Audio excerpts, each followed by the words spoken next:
Ова е класичниот пристап на партизација на ВМРО-ДПМН, класичен пристап во кој што се врши целосна дискриминација, и тоа не дискриминација по политичка основа, бидејќи полициските службеници не може да бидат членови на политички партии, туку дискриминација по основ за тоа на кои позиции биле и во чие време биле. И од тој аспект сметам дека единствено логично објаснување на една ваква состојба е само да се заскрие настанот кој што беше со бомбата во Керамидница, истиот ден да се објави некаква друга вест.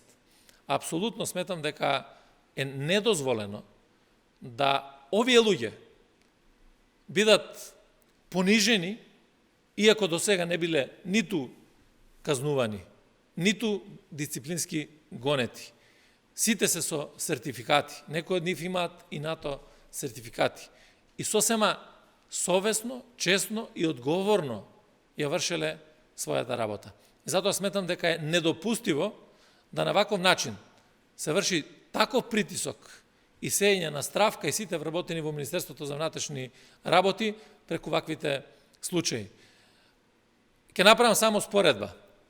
Се сеќавате сите на случајот кога тогашниот телохранител на Мицковски, Бисовски, нападна полициски инспектор со цел да спречи акција за спречување на трговија со дрога овде во Скопје.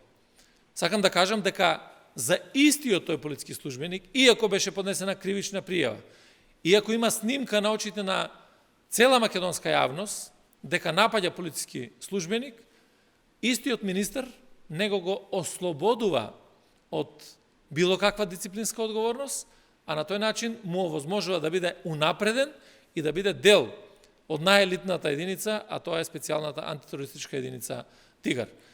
И ова доволно говори за пристапот кој што се има во овој момент. Апсолутно осудувам ваков пристап, сметам дека не треба во ниту еден момент да се удира на професионализмот и на професионалците во ваквите безбедносни институции.